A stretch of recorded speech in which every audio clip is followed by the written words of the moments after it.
Bien, bonjour à tous. Je vous promets, et vous avez vu que je ne viens pas de transférer le programme là, que le transparent qui est ici, je l'avais mis avant d'avoir l'exposé précédent et j'ai plein de choses à revoir visiblement, donc je passe très vite sur celui-là. Voilà. Ça voulait dire grosso modo, vous pouvez prendre la présentation, en faire ce que vous voulez, la redistribuer, voilà, pour faire simple. Alors en préambule, au collègue qui m'a demandé de faire cette présentation et qui me paraissait mieux placé que moi pour le faire, j'ai demandé mais pourquoi tu veux pas la faire toi? Il m'a dit bah, tu sais, tout ce qui se distribue ça marche pas. Ensuite il m'a dit ou bien ça marche mal, peut-être pour pondérer, et il a fini en disant et c'est normal. Il m'a dit débrouille-toi grosso modo. Donc bon, j'ai compris que visiblement la raison c'était que faire un logiciel diffusable à partir d'un logiciel maison c'était difficile parce qu'il fallait introduire de la souplesse, de la généralisation et c'était coûteux en temps évidemment. Alors on verra après qu'anticiper cette diffusion ça permet d'abaisser les coûts. Je n'ai pas prétention pendant cet exposé à vous asséner des vérités, donc je mettrai sur cet exposé quelques avertissements. Le premier, c'est que ce que je vais vous dire est complètement subjectif, que c'est une expérience que je vais vous montrer. Je vous donnerai peut-être plusieurs recettes, mais en tout cas, c'est basé sur mon expérience. Encore une fois, pas de vérité. Il est foncièrement incomplet, j'en ai bien conscience, surtout dans la mesure où pour faire une bonne diffusion logicielle, il n'y a certainement pas une manière de faire, mais sûrement beaucoup de manières de faire. Enfin, et je suis désolé pour vous, je sais qu'il est foncièrement inapplicable. En fait, je vais vous donner des choses très théoriques, mais qui souvent, quand on va les confronter à l'expérience, vont se révéler assez inefficaces. Il y a une bonne preuve pour ça, c'est que quand j'ai cherché la littérature un peu sur ce sujet, j'ai trouvé extrêmement peu de choses, j'étais assez surpris. Il y a très peu de gens qui ont formalisé des choses sur la manière dont on diffuse un logiciel. Alors néanmoins, je m'appuierai sur ma petite expérience. Donc je vais prendre ma casquette subportail Université de Rennes pour m'appuyer sur 3 projets que je maintiens dans le cadre de ce projet subportail. Donc le premier, c'est un module d'authentification pour un serveur de single sign-on, un truc assez technique. Le deuxième, c'est une librairie. Et le troisième, c'est un système de suivi de demande. Je vais présenter très rapidement, en 15 secondes, chaque chose pour que vous voyez que les publics sont différents, pour essayer de bien vous faire sentir que les publics étant différents, les méthodes seront aussi différentes. Donc le public de ce chose-là, assez technique, ce sont des administrateurs système et réseau qui sont déjà rodés avec le single sign-on, qui est lui-même assez technique, qui désirent profiter du développement et qui sont a priori des contributeurs potentiels.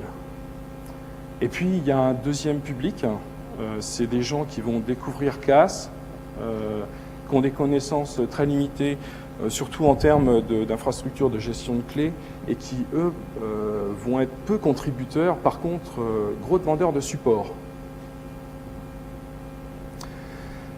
Le deuxième exemple, c'est une librairie, et là, on va voir un public encore différent, un public très développeur, pour le coup. C'est une librairie d'authentification CAS pour PHP. Pour le coup, les gens qui vont l'utiliser sont déjà des développeurs.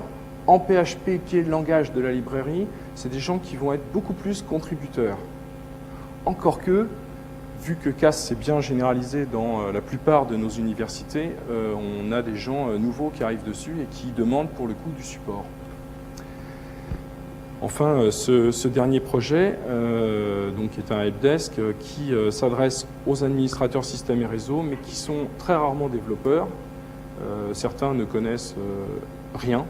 Quand je dis rien, c'est ils ne connaissent même pas le langage de programmation, qui en l'occurrence est Java, et qui en plus, bon, c'est un produit qui touche notre cœur de métier avec une très grosse demande de support, et pas seulement technique, des fois organisationnelle.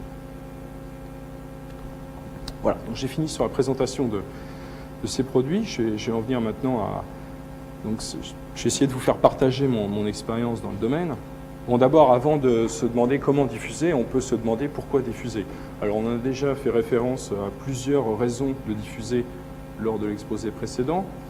Néanmoins, je vais rappeler les points clés. Donc, le premier point, on diffuse en général pour mutualiser les efforts d'une communauté, en général la sienne. Ça permet, en fédérant des développements, d'éviter les dispersions en fait, de code un peu dans tous les sens, qui font la même chose, mais pas forcément très bien. Bon, ça permet de mutualiser les efforts. Une petite remarque, c'est que pour partir dans une diffusion comme ça, en général, soit on y est mandaté, c'est mon cas dans le cadre du projet Subportail. L'objectif du projet, c'est de diffuser des choses aux universités. Il y a aussi des gens qui diffusent sans y être mandatés, et ceux-là, en général, ils ont la foi. Parce qu'on va voir que c'est difficile de diffuser quelque chose. Une autre raison pour diffuser, c'est de pérenniser l'outil. On parle en général d'un seuil critique d'utilisateur. En gros, tant que votre produit n'est pas utilisé par un certain nombre d'utilisateurs, on sent qu'il n'a pas franchi le seuil de viabilité lui-même. Ça va permettre, on l'a vu par des retours, des remontées de code à l'outil lui-même d'évoluer, sachant que plus on a d'utilisateurs, plus on a de contributeurs potentiels. Et puis, diffuser un produit, c'est aussi une manière de promouvoir le produit lui-même et aussi l'équipe qui l'a réalisé.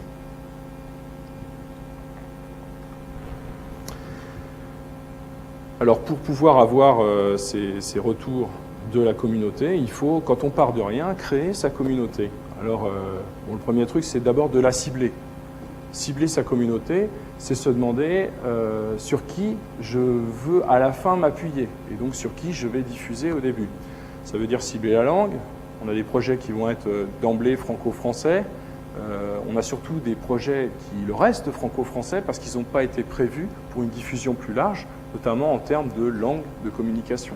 C'est clair qu'une doc en anglais, essayez les softs avec une doc en néerlandais, vous verrez, c'est pas facile. C'est bien de cibler son public aussi. Et vous avez vu que selon les projets, les publics vont être foncièrement différents et leur capacité à contribuer aussi va être différente. Alors comment on crée une communauté ? Il faut communiquer. Alors dans notre contexte, enseignement-recherche supérieur, on utilise des choses comme les listes de diffusion, par exemple celle du CRU.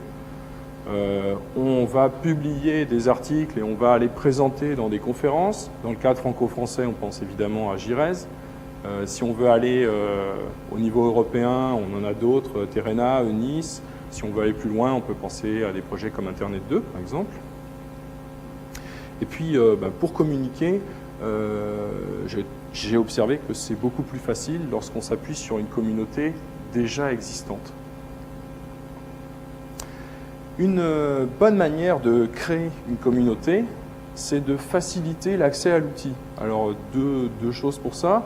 D'abord, quand on a un outil qui peut se tester à distance, notamment pour tout ce qui est application web, c'est un truc qui demande du travail, évidemment, mais qui est assez payant, c'est de mettre en place une plateforme de test. Typiquement, pour le helpdesk du projet ESUP, on a une plateforme de test où les gens s'authentifient, puis peuvent commencer à créer des tickets, etc. Et ça, quand on a mis en ligne cette plateforme-là, on a senti, malheureusement, on va le voir après, que le support a monté aussi. On peut également organiser des formations, c'est des choses qui se font. C'est également du travail, mais ça paye parce qu'en accompagnant les gens, on a une diffusion qui est plus rapide. Un petit point que m'a soufflé un collègue, c'est pratiquer ce qu'on appelle la calinothérapie de certains utilisateurs qu'on estime clés dans notre diffusion. Des gens qui, par exemple, sont d'institutions qu'on aimerait bien pouvoir mettre comme utilisateurs du projet parce que ça va crédibiliser. Ou bien des contributeurs particuliers comme les traducteurs. Ceux-là, il faut les choyer quand même. Parce que quand on ne connaît pas le japonais, on ne connaît pas le japonais. Donc si on le perd, on n'en a plus. Voilà, enfin bon, les gens qui ont des compétences avérées de développement, c'est vrai que si on se dit s'ils pouvaient contribuer, cela, ça m'aiderait bien. Identifier sa communauté, c'est important. Typiquement, une carte qu'on maintient au niveau toujours du projet ESUP helpdesk, où on essaye de surveiller l'évolution de la communauté, c'est important.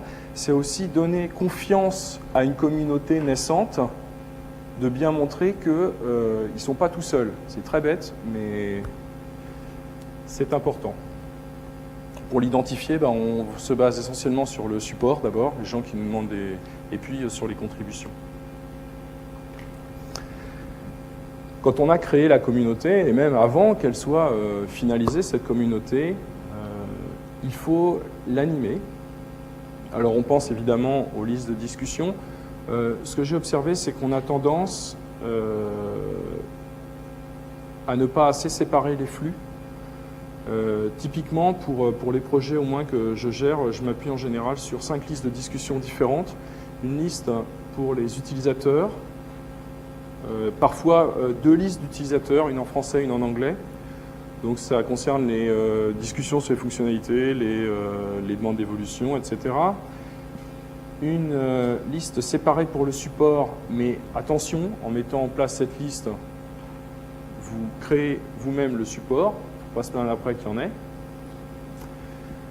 Une liste de discussions qui concerne les développements du projet, parce que ces discussions n'intéressent pas forcément les utilisateurs du produit, et donc on essaie de limiter le trafic de la liste des utilisateurs. Une liste pour les remontées de bugs, ça va permettre de bien canaliser ces remontées de bugs et puis de les archiver si les listes sont archivées. Et puis éventuellement, à travers une liste qui peut être éventuellement un canal RSS, on peut faire simplement les annonces de nouvelles versions notamment. Une autre manière d'animer la communauté, c'est lors de rencontres formelles ou informelles avec les gens. Bon, on sait que les gros projets ont tous leurs rencontres privilégiées.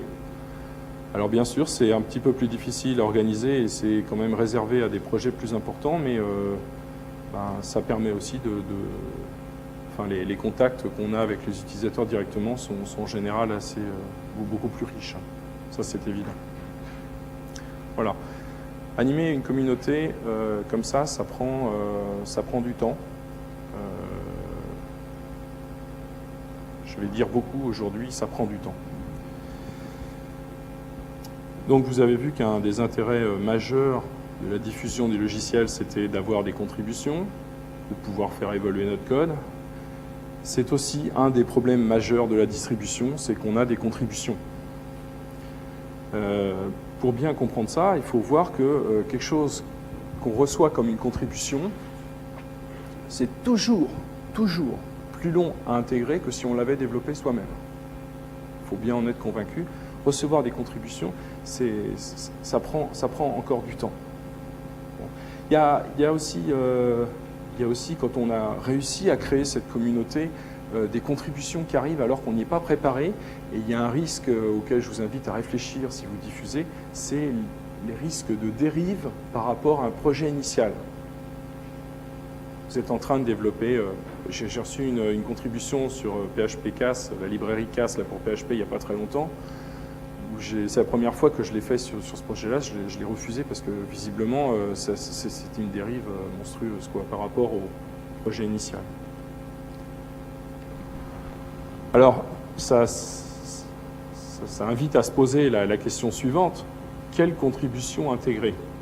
Et pour juger de la pertinence, évidemment, ce qu'on va regarder, c'est si la contribution est spécifique à l'établissement qui la propose, ou bien si elle est d'intérêt général. Et on va juger ça en général par rapport à la communauté pour laquelle on a ciblé le produit au départ.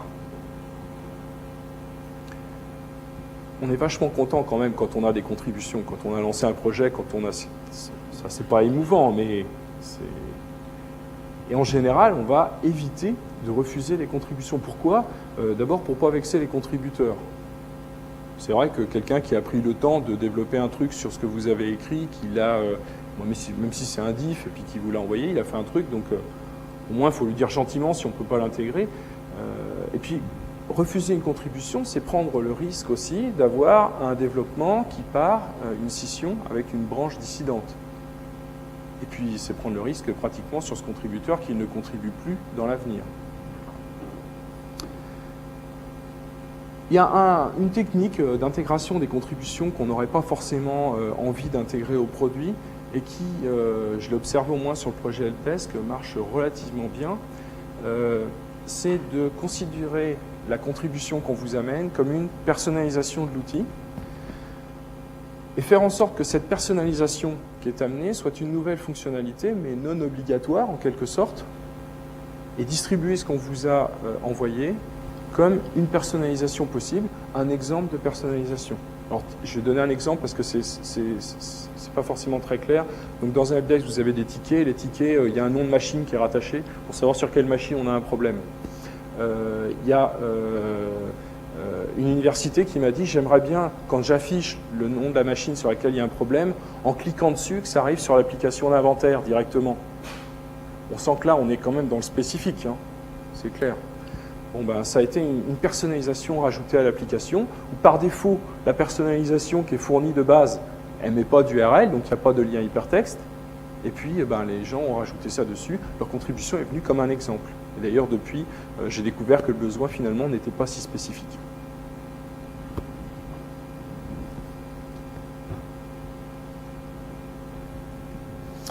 Comment susciter des contributions? C'est un effort. Il faut, c'est bête de le dire, mais il faut indiquer clairement qu'on a envie d'avoir des contributions. Il y a plein de projets qui sont étiquetés libres et qui ne l'indiquent pas. Je pense qu'il faut, par exemple pour les traductions, indiquer si vous avez traduit l'outil, voilà comment, vous pouvez nous l'envoyer et on va l'intégrer. Un point très important, quand on a envie d'avoir des contributions, c'est de se limiter à des standards. C'est-à-dire ne mettre en fait aucune barrière supplémentaire à la contribution. Quand je dis se limiter aux standards, il ne s'agit pas seulement de dire je vais utiliser des outils libres. Il faut regarder sur quelle plateforme on développe.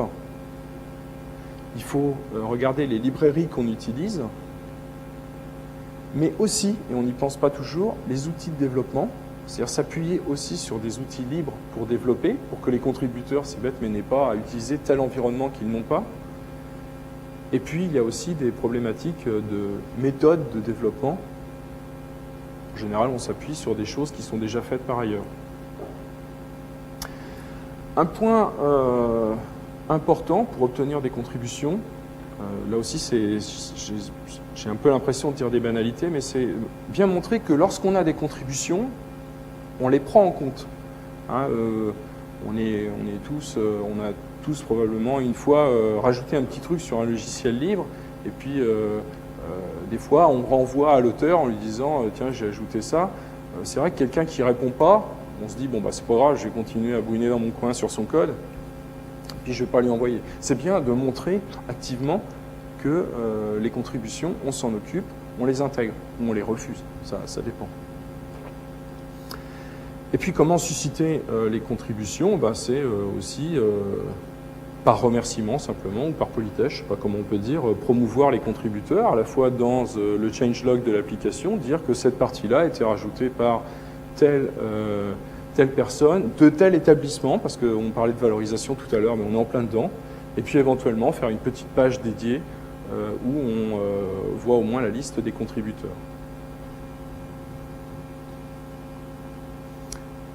Pratiquement, comment est-ce qu'on fait pour intégrer les contributions une fois qu'on en a? D'abord, je le rappelle, ne pas sous-estimer le temps nécessaire. C'est un peu... c'est encore une fois banal, mais c'est vrai que les contributions, ça peut finalement arriver assez vite lorsqu'on a diffusé un logiciel qui intéresse plein de monde. Et le temps pour intégrer tout ça, il n'est vraiment pas négligeable. Néanmoins, pour les intégrer plus facilement, il existe des techniques, au moins j'en ai repéré quelques-unes. La première chose, c'est essayer d'avoir des contacts avec les contributeurs avant. C'est-à-dire qu'une contribution qui va vous arriver, qui va vous tomber comme ça, en général, intégrer, ça va être difficile. Si vous en avez déjà parlé avant avec le contributeur, vous avez pu déjà le tuyauter pour que ça s'intègre bien. Bon, l'utilisation d'un outil de type CVS ou Subversion étant réservé aux committeurs, on peut intégrer les gens en committeur quand on estime qu'ils ont le degré d'intégration suffisant dans le projet, mais ce n'est pas en général ça qui va faciliter au départ. Ce qui va faciliter l'intégration des contributions, c'est d'avoir une documentation spécifique sur le développement qui va clairement indiquer quelle est l'architecture du logiciel, du code, quelles sont les normes utilisées également pour le code, quelles sont les pratiques de développement. Ça veut dire qu'il faut se fixer des normes et surtout s'y tenir. Par exemple, dans les normes de développement, pour arriver à avoir un source qui reste homogène, on utilise en général des règles de nommage, des règles de formatage aussi du source. Il existe dans les langages formalisés comme Java, par exemple, toute une palette d'outils pour ça. Je pense notamment à Checkstyle et à PMD. Bon, bah, ça, c'est vraiment intéressant. Bon, les tests unitaires, évidemment.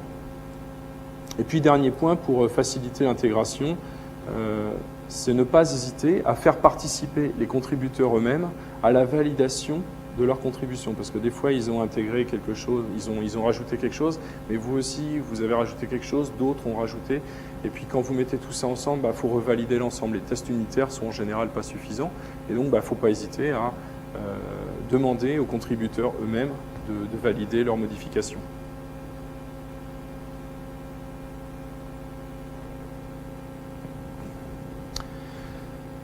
Le support, bête noire de la diffusion.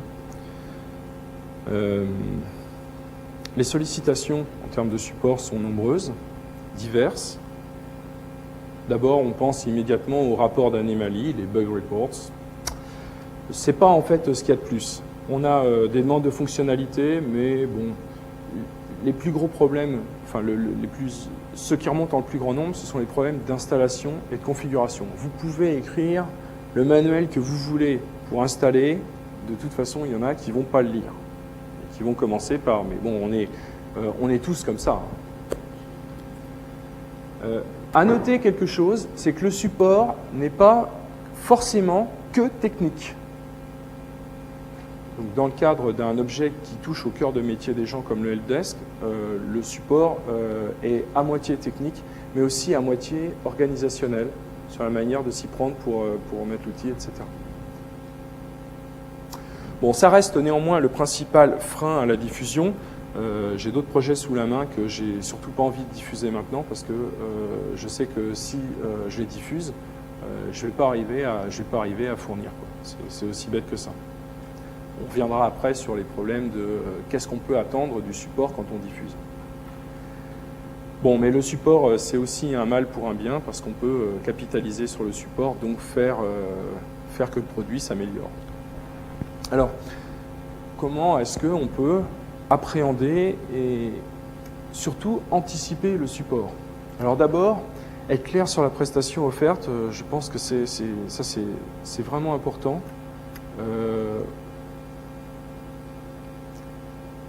Dans le monde du libre, pas grand monde ne vous reprochera de ne pas répondre ou de ne pas répondre assez vite à une demande de support parce qu'on sait qu'on est tous bien occupés dans notre coin. Néanmoins, je pense qu'il est intéressant de le dire au moins, pour pas que les gens soient surpris. Juste, ça peut prendre des proportions inattendues le support, donc il faut s'en méfier. Typiquement, vous voyez que 300 mails en quelques mois, forcément, c'est vraiment important et je ne pensais pas qu'en diffusant simplement un outil, on aurait ce genre de retour. Heureusement, je ne suis pas tout seul à répondre là-dessus, on est plusieurs. Un truc très très important pour bien appréhender le support, c'est d'avoir de bons rapports d'anomalie. Ça, c'est essentiel parce que en fait, on se rend compte que le support, on passe notre temps à demander des renseignements aux utilisateurs pour arriver à comprendre pourquoi ça ne marche pas chez eux.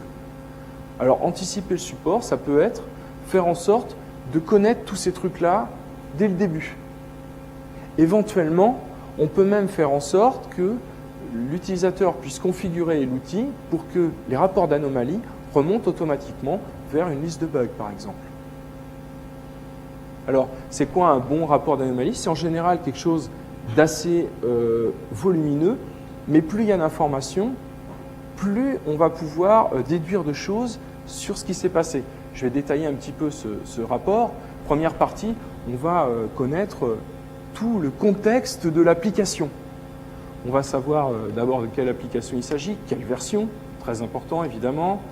On va savoir quel est le navigateur et éventuellement dans quel état est l'application, quelle est l'action de l'utilisateur. Déjà là, on a ciblé pas mal de choses. Ce qu'on va faire, parce que moi je suis sur ce projet, on est en Java, on a une gestion qui peut être assez fine des exceptions. On va voir quelle exception s'est produite. Et à partir de ça, quelqu'un qui connaît le code, croyez-moi, il n'y a pas beaucoup d'exceptions. On n'arrive pas, rien qu'en voyant ça, à corriger. On a, en l'occurrence, pour les gens qui ne viennent pas du monde Java, toute la trace en fait de ce qui s'est passé. On peut même rajouter, c'est la dernière partie, là j'ai allégé un petit peu, on peut rajouter des informations qui vont par exemple renseigner sur l'état de certaines variables de l'application au moment où l'exception s'est produite. Et puis, de manière plus générale, on va pouvoir avoir des informations sur toute la configuration du serveur sur lequel s'est produite l'exception.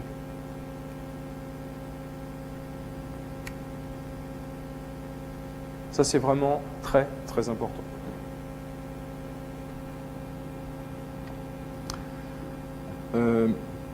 On a tendance à dire des fois je m'en sors pas avec le support, c'est souvent parce qu'on ne capitalise pas assez dessus.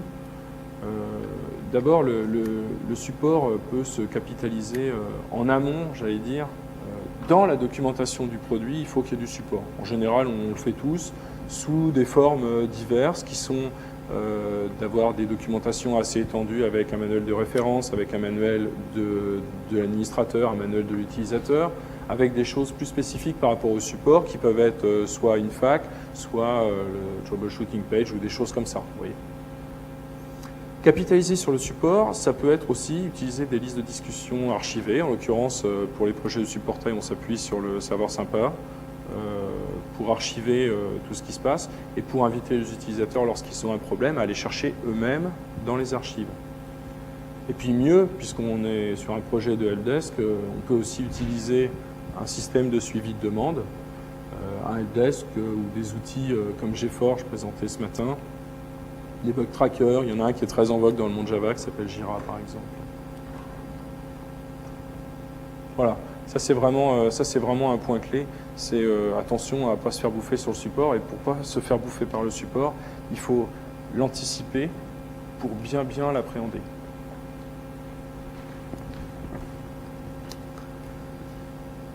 La numérotation des versions, c'est un point qui est pas forcément crucial, encore que. Pour bien diffuser un produit, il faut que ce soit bien clair au niveau des numéros de version. Il y a plusieurs formes possibles, j'en ai mis quelques-unes là. Peu importe la forme que vous choisissez, pourvu qu'elle soit clairement formalisée. Il y a plusieurs méthodes pour les formaliser. Je vais vous en montrer deux. On peut noter, pour faire un lien avec l'exposé de ce matin, qu'en général, au moins la première partie de la numérotation correspond à des branches sur le système de versionning. Alors voici un exemple de numérotation, celui qui est utilisé dans le projet de Subportail, avec, bon c'est assez classique, hein, avec 3 niveaux de version. Un numéro majeur, un mineur, un numéro de patch, un numéro de release, qui n'est pas vraiment un numéro, qui va passer par différents stades, on va le voir tout à l'heure. Voici une manière de formaliser la numérotation. C'est une formalisation par type d'évolution. C'est souvent employé, c'est-à-dire quand on change le major number, c'est que c'est un changement hyper important. On change de protocole, d'architecture, enfin plus aucune compatibilité. On passe de version 1 à version 2, on sait que là, il y a du taf.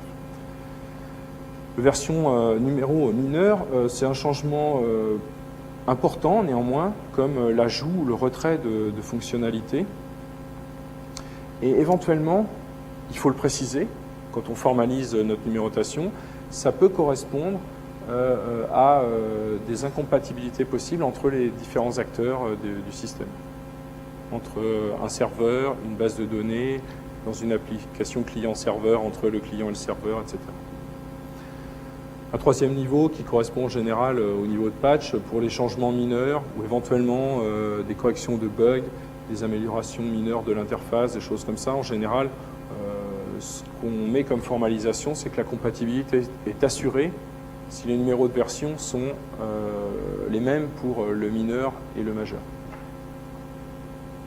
Enfin, donc, le numéro de release, qui en général est compris comme n'apportant pas de changement fonctionnel à l'application, ça c'est clair, et en général ça correspond soit à des changements à la documentation dans les exemples, ou bien à différents stades d'évolution, on va le voir juste après ce transparent.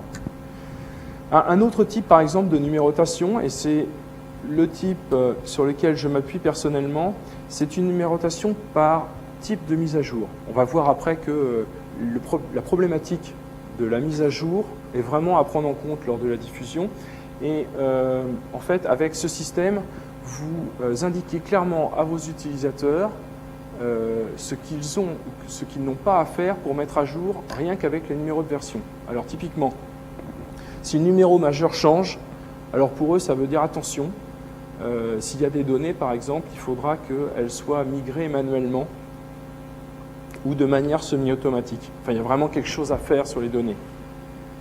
Et ça vous assure que, de toute façon, les acteurs ne seront pas compatibles entre eux. Si vous avez une version 1 et une version 2, ça ne causera pas entre eux, c'est clair. Le numéro mineur, ça veut dire pour les utilisateurs, au moins des projets dont je m'occupe, qu'il n'y a pas de mise à jour à faire des données, ou bien qu'elle se fait automatiquement. C'est-à-dire que vous êtes en version 1.2, vous faites l'upgrade en version 1.3, et bien automatiquement, vos données vont se mettre à jour. Dans la formalisation que j'ai choisie, qui est adoptée par d'autres produits d'ailleurs, hein, je ne l'ai pas inventé, on a également une incompatibilité entre les versions. 1.2 ne marche pas avec 1.3.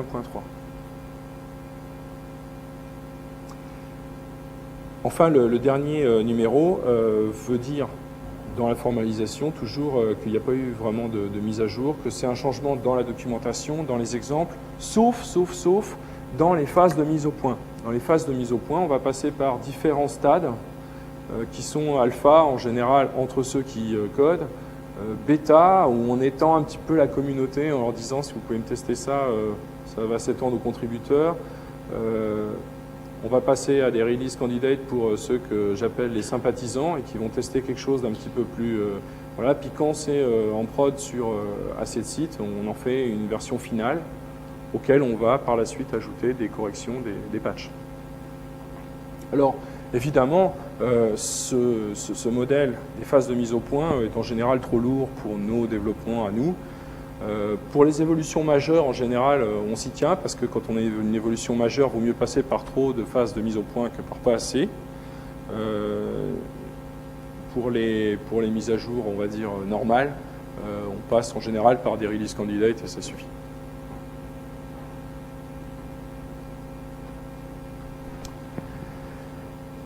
Une question importante par rapport à la diffusion, c'est à quel rythme est-ce qu'on diffuse les versions? Alors ça dépend de plein de choses, donc là encore une fois, il n'y a pas de réponse vraiment. Comment est-ce que votre public il va répondre? Vous savez, un petit peu selon qu'il est complètement novice, ou bien que c'est un public averti, quelqu'un qui doit faire une mise à jour d'une librairie PHP et qui programme toute la journée en PHP, ça ne va pas lui poser de soucis. Si c'est une évolution mineure... Ça va dépendre de la manière dont vous gérez les mises à jour aussi. Si c'est simple ou complexe, si c'est complexe, vous allez peut-être freiner un peu sur la diffusion pour moins embêter vos utilisateurs. Ça va dépendre aussi des phases du projet. On a tendance à diffuser plus de versions sur un projet en phase de démarrage qu'en phase de croisière. Alors les risques liés à un mauvais rythme, ils sont bien connus. Si c'est trop lent, on va vous dire c'est pas très réactif son projet, là, ça fait 2 mois qu'il n'a pas publié. Si c'est trop rapide, là franchement il nous saoule, quoi. Ça fait 2 versions cette semaine, je peux pas, là, il faut qu'il arrête, quoi. Il faut être conscient d'une chose aussi, c'est que 4 utilisateurs sur 5 seront à la version N-2 et encore. Il ne faut pas s'en inquiéter, c'est normal. Vous êtes dans votre projet, mais eux pas du tout. La plupart seront simples utilisateurs. Je pense que le point clé par rapport au rythme de diffusion, on excusera aux gens qui diffusent n'importe quel rythme du moment qu'ils communiquent dessus. C'est-à-dire que l'historique, le changelog, est très clair sur ce qui est fait et la roadmap est suffisamment annoncée. Typiquement, voici un exemple d'historique où j'aime bien, quand je publie les versions, bien distinguer ce qui est des nouvelles fonctionnalités, des corrections de bugs, des améliorations, et puis d'autres changements dont on estime parfois qu'il n'y a pas besoin de les mentionner, s'il vaut mieux les mentionner des fois.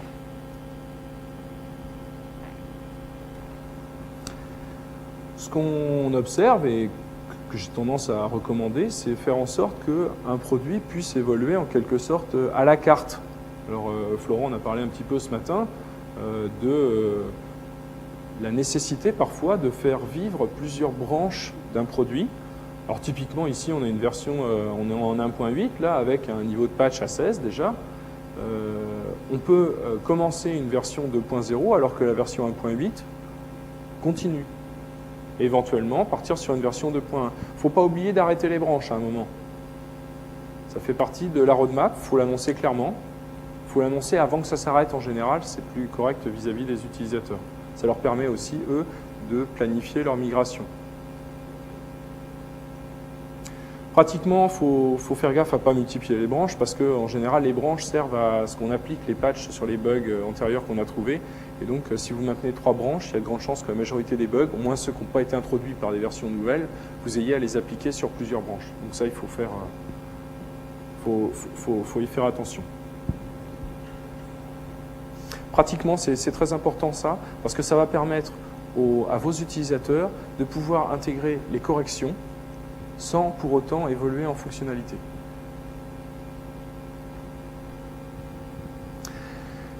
Un point clé, et en diffusant ces projets, j'ai beaucoup appris sur la problématique des mises à jour. Encore une fois, si vous diffusez un produit, vous êtes dedans, même si vous êtes dans plusieurs projets à la fois, vous êtes quand même celui qui est le plus dedans. Il faut avoir un mode d'emploi simple pour les mises à jour. C'est vraiment indispensable. Et c'est différent, avoir une procédure simple de mise à jour. Alors, personnellement, ce que je fais, c'est fournir une procédure de récupération de la configuration antérieure. Vous êtes en version 1.8.7, pour évoluer en 2.03, vous avez une commande qui va vous permettre de récupérer automatiquement vos anciens fichiers de configuration, par exemple, vos propriétés que vous avez mis quelque part. Ça c'est vraiment un point clé. Il y a aussi quelque chose, c'est que lorsque vous avez cette procédure de mise à jour simple, vous pouvez vous permettre d'avoir un rythme de diffusion plus rapide, forcément.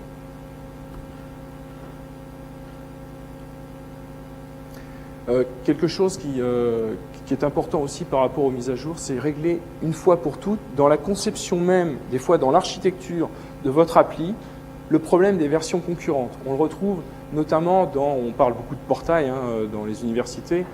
Un portail, implicitement maintenant, c'est un truc qui fonctionne en cluster. Ça veut dire que vous avez plusieurs instances de l'application qui, en général, vont taper une seule base de données. Attention, danger. Si vous avez une version 1.7 qui tape la base de données et puis une version 1.8, machin, il y a des chances qu'il y ait vraiment un souci. Il faut régler ce problème d'emblée. Il n'y a pas d'ailleurs que dans les environnements cluster. Pour les programmes qui vont tourner avec plusieurs instances de démons, même des fois sur la même machine qui adresse la base de données, il peut aussi y avoir des soucis si tout le monde n'est pas au même niveau. Il faut faire attention à ça. En plus, vu le support que ça génère une fois que les gens ont tapé, je vous laisse imaginer. Quasiment dernier point de cette présentation. Sous quelle forme distribuer? Alors, moi, je fais partie de projets qui sont basés sur les logiciels libres. Et donc, on diffuse des archives, des sources, avec des scripts d'installation qui vont permettre de mettre tout ça en place, de compiler sur place, etc. On pourrait aussi distribuer des binaires, mais bon. Il y a d'autres, sur les plateformes Windows notamment, on va souvent fournir les programmes avec un programme d'installation. Il y a plusieurs programmes qui permettent de générer des programmes d'installation de vos programmes. Une remarque en passant, c'est pas seulement des trucs pour les nuls, c'est vachement pratique quand on est déployeur d'applications. C'est un effort à faire. De la même manière, sur les mondes Unix, Linux en particulier, les packages de type RPM, même si sous d'autres plateformes Linux que la Red Hat, ils ont d'autres noms, comme sous la Debian par exemple, c'est intéressant pour les utilisateurs. Ce qu'il faut noter quand même, c'est que c'est très coûteux en temps et surtout, vous avez plusieurs packages à générer, ce qui fait que pratiquement, vous avez intérêt à vous appuyer sur un gars qui connaît bien chaque plateforme pour faire les packages. C'est souvent comme ça que ça se fait. Les contributeurs, il y a des contributeurs qui ne font que le packaging, par exemple. C'est très coûteux en temps, mais c'est évidemment payant en termes de diffusion, parce que si en plus vous arrivez à intégrer par défaut une distribution bien connue, Mandrake, SUSE & Co., évidemment là c'est jackpot au niveau de la communication sur votre produit.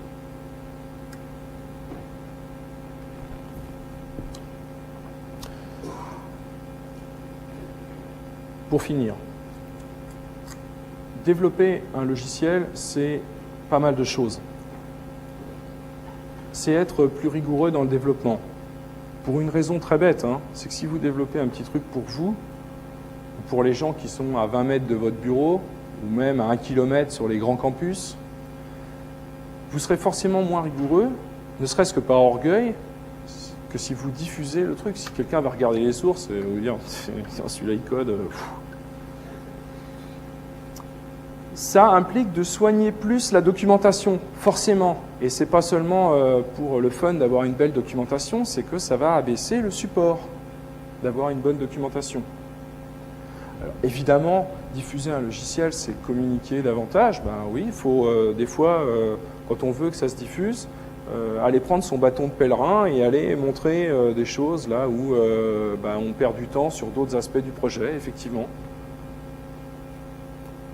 C'est assumer le support. Je pense que j'en ai assez parlé et mon objectif, c'est pas de vous dégoûter de diffuser le logiciel. C'est également organiser ou bien dispenser la formation. Je pense que faire de la formation sur un produit, on n'est pas forcément le mieux placé quand on le développe soi-même et que ce n'est pas forcément ceux qui développent ou communiquent au départ sur le projet qui doivent faire cette formation. J'ai même plutôt tendance à penser que lorsqu'on va faire de la formation dans une communauté qui n'est pas la nôtre, on a plutôt intérêt à former quelqu'un de la communauté qui va ensuite répercuter avec des mots propres à cette communauté-là. En général, ça passe mieux.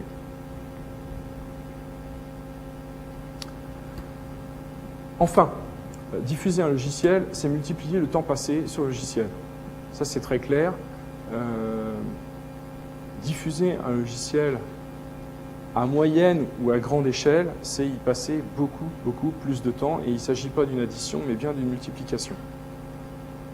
On va dire que pour bien diffuser un logiciel qui aurait pu rester tranquille au chaud à la maison, c'est y passer 4 à 5 fois plus de temps. En plus, ce qui est assez difficile, c'est que c'est pas très satisfaisant si on ne s'investit pas un minimum dessus, quoi. On diffuse à moitié. Alors après, c'est un choix, c'est en fonction du temps qu'on a, c'est en fonction des objectifs, c'est en fonction de la manière dont on est mandaté pour diffuser le produit.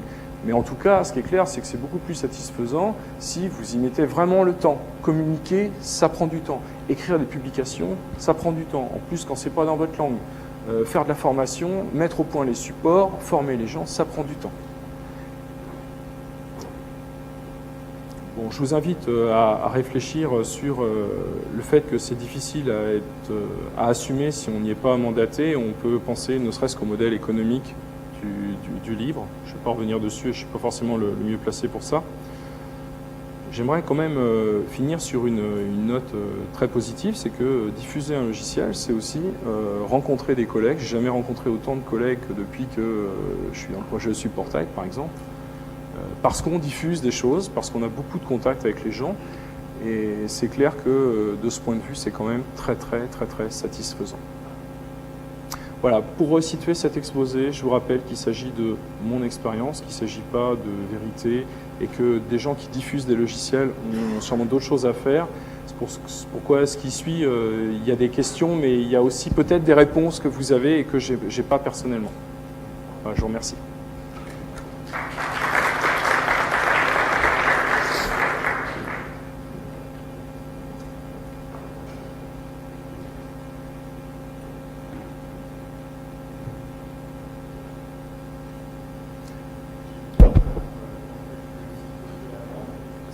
Si on a, je sais pas si on peut faire monter les micros, c'est pour la retransmission.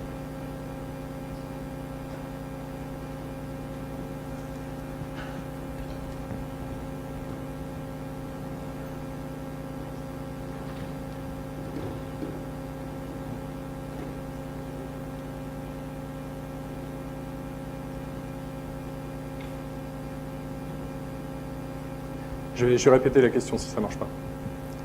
Ouais, bon, voilà, ça marche. Non, ma question, en fait, j'aurais voulu la poser aussi aux spécialistes juristes avant, mais peut-être que vous pouvez me répondre, parce que vous avez l'expérience d'avoir diffusé. C'est est-ce qu'on est obligé de passer par une licence pour diffuser? Est-ce qu'on peut lâcher un logiciel dans la nature, et dire voilà, je fais pas de licence, mais ne même pas en parler, quoi. Alors, pour ce qui est de mon expérience, donc j'appartiens au projet Subportail qui a une licence pour tout le projet Subportail. Donc on en a eu un aperçu au niveau des questions tout à l'heure, qui est une GPL améliorée ou diminuée selon la manière dont on le prend. Donc, grosso modo, c'est une GPL qui va permettre d'introduire en plus ou de s'appuyer sur des librairies Apache qu'on utilise pas mal et puis qui, pour chaque composant du projet, en fait, va avoir des restrictions particulières. Moi, j'ai été devant un cas, c'est l'obligation, par exemple, de passer d'une licence GPL à une licence LGPL pour pouvoir être intégré, en fait, en tant que librairie d'un composant.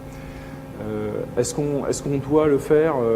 Franchement, je ne suis pas spécialiste. Je ne sais pas si notre spécialiste juriste, s'il était encore là, je lui passerais bien le micro. Il est parti. Voilà, moi je m'appuie sur une LGPL quand je suis obligé pour des problèmes d'intégration. Pour les librairies, ce sera beaucoup plus facile. Pour le reste des softs, je m'appuie sur une GPL parce que j'ai rien à gagner sur les produits et je veux qu'ils se diffusent, c'est tout. Est-ce qu'on est obligé de s'appuyer sur une... franchement, je ne sais pas. Enfin, ma question, ça s'adresse à un cas un peu particulier, c'est quand on part d'un produit qu'on a fait sans prendre aucune autre source, donc c'est complètement personnel et donc on est redevable de personne de ce côté-là, parce que dans votre cas, je comprends que vous êtes obligé de passer par ces règles de licence parce que vous utilisez déjà du code qui est sous licence, quoi. Donc, qui vous oblige à republier, non, comme j'ai compris avant. Enfin, en l'occurrence, c'est pas vraiment le cas. Je pense que tout ce que je fais quasiment pourrait être utilisable en GPL parce que je vais m'appuyer sur des librairies, mais je les distribue pas dans le package en fait, forcément. Donc, je pense pas. Mais je peux me tromper. Je pense que je vais réfléchir un petit peu à ça après l'exposé qu'on a vu tout à l'heure.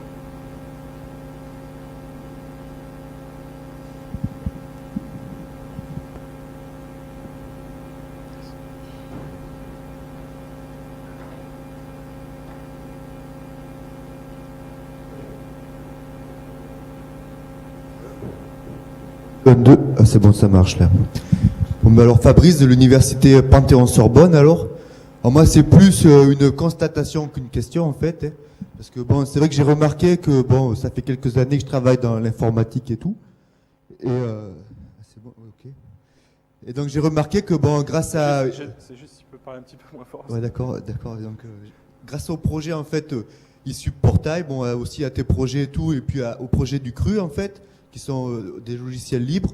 Bon, ben, j'ai remarqué que bon, ça a amené, c'était plus agréable de travailler et bon, je pense que c'est vrai que de publier des logiciels en logiciel libre, ben, ça permettra en fait d'améliorer le service pour les étudiants, quoi, puisqu'on mutualise et tout. Et je pense que c'est vrai que c'est important. Enfin, moi, c'était une constatation personnelle, ça n'engage que moi, quoi. Mais bon, voilà.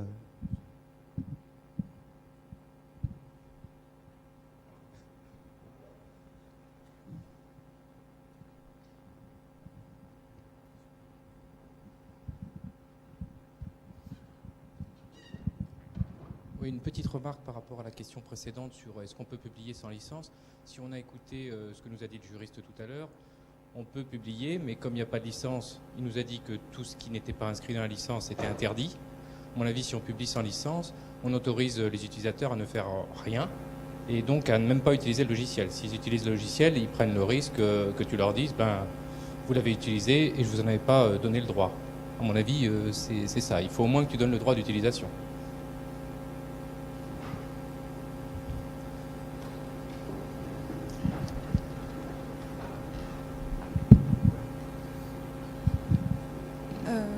Encore sur la même question, en fait, c'est vrai que, je suis pas sûre.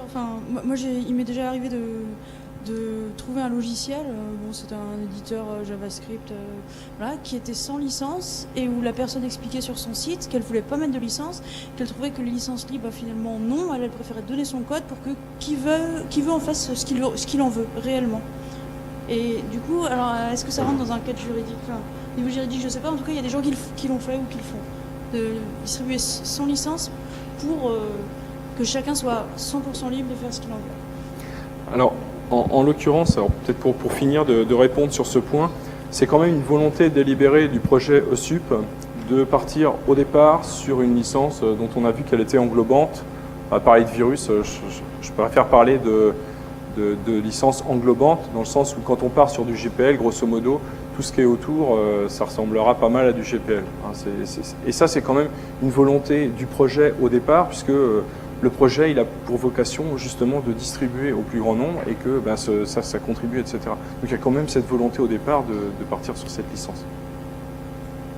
Et d'éviter que certains puissent confisquer le code, comme on pourrait faire si on dit explicitement, vous faites ce que vous voulez du code, vous pouvez le prendre et le revendre, par exemple.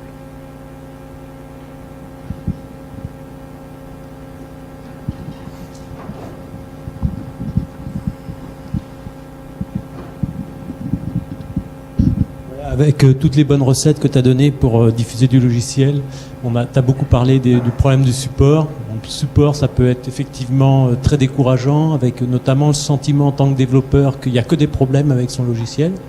Parce qu'évidemment, on s'exprime dans les listes de diffusion que pour dire qu'il y a un truc qui ne va pas, c'est tout à fait logique.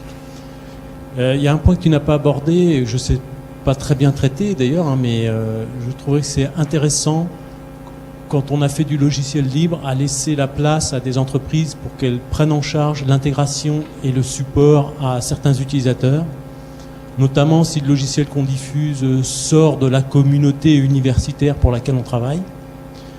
Cette démarche-là n'est pas facile à faire, même quand il y a, à mon avis, un marché qui existe, mais c'est quelque chose que nous, on va essayer de faire au niveau du projet sympa, mais on ne sait pas très bien comment le faire.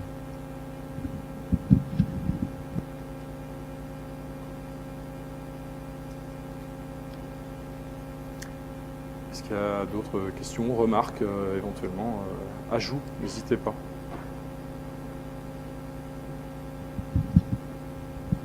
Oui, par rapport au projet ESUP, alors tu n'es pas le seul représentant, je pense, de SUP aujourd'hui, mais il y a des listes de diffusion, de développement, ESUP Devel, et elles sont assez fermées d'accès. C'est-à-dire qu'il faut être plus ou moins coopté par le correspondant SUP de l'établissement. Donc j'avais deux questions par rapport à ça.